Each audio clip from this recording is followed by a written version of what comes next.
Police महासंचालक रश्मी शुक्ला मुख्यमंत्र्यांच्या भेटीला गेल्या। जरांगेंचा मोर्चा कायदा आणि सुव्यवस्थेसंदर्भात चर्चा झाल्याचं समजतंय। रश्मी शुक्ला सह्याद्री अतिथीगृहावर पोहोचल्यात। तिथे त्या मुख्यमंत्री देवेंद्र फडणवीस यांच्यासोबत संवाद साधतायत। मोठ्या संख्येने मराठा आंदोलक मुंबईत आले आहेत। अनेक रस्त्यांवर एक प्रकारे ठिय्या मांडलाय आंदोलकांनी आणि आझाद मैदान सुद्धा गच्च भरलंय मराठा आंदोलकांच्या उपस्थितीमुळे। त्यामुळे या सगळ्या स्थितीसंदर्भात चर्चा करण्यासाठी पोलीस महासंचालक रश्मी शुक्ला मुख्यमंत्र्यांच्या भेटीला गेले आहेत।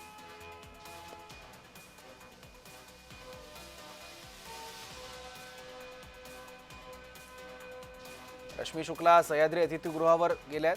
मुख्यमंत्री देवेंद्र फडणवीस यांची भेट घेण्यासाठी त्या सह्याद्री अतिथीगृहावर गेल्यात। मनोज जरांगे पाटील हे सकाळी 10 वाजल्यापासून आझाद मैदान येथे उपोषणाला बसले आहेत।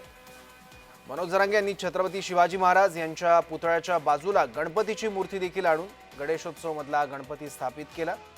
आझाद मैदानाची जागा कमी पडली आहे। आझाद मैदानापेक्षा दुप्पट अथवा तिप्पट गर्दी ही आझाद मैदानाच्या बाहेर आणि सीएसएमटी स्थानकाच्या भागात सुद्धा बघायला मिळते।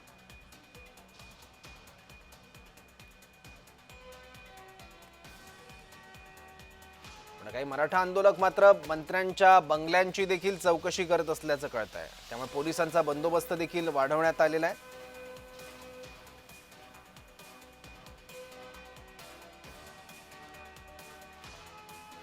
याबद्दल आणखी माहिती घेऊ। आपले प्रतिनिधी शुभम उमाळे आपल्या सोबत आहे। शुभम,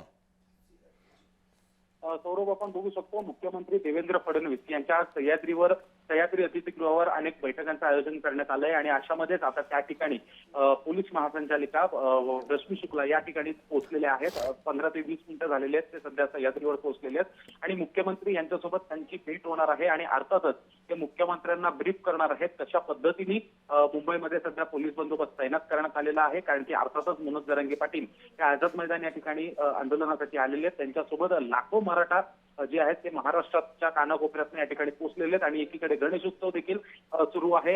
लालबागचा राजा असेल किंवा इतर सर्व मोठे जे गणेश मंडळ आहेत त्या ठिकाणी देखील पोलीस बंदोबस्त कशा पद्धतीने तैनात करण्यात आलाय याची माहिती जी आहे, याचं ब्रीफिंग जे आहे त्या मुख्यमंत्र्यांना देतील आणि सोबतच अजून पोलिसांची संख्या ही वाढवायला लागू शकते। कारण की जरांगे यांनी सांगितलेलं आहे की जोपर्यंत आरक्षणाची हमी मिळत नाही तोपर्यंत मुंबई सोडायची नाही। त्यामुळे अजून पोलीस बल जे आहे ते लागणार आहे। त्याबद्दल देखील विचारणा जी आहे मुख्यमंत्र्यांकडे होणार आहे। सौरभ, ठीक आहे शुभम, धन्यवाद या माहितीबद्दल।